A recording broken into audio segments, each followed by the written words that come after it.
మన ఇంట్లో ఉంటే ఏం జరుగుతుంది?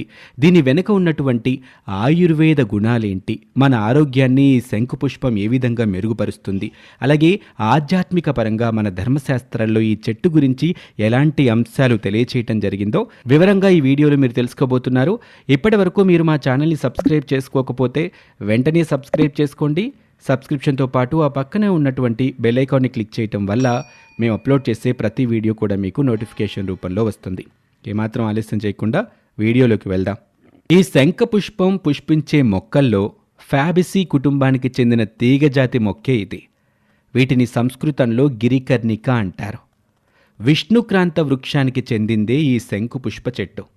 వినాయక చవితి రోజున చేసుకునే వరసిద్ధి వినాయక ఏకవింశతి పత్రి పూజా కార్యక్రమంలో కూడా ఈ ఆకు పదవదిగా ఉపయోగిస్తూ ఉంటారు.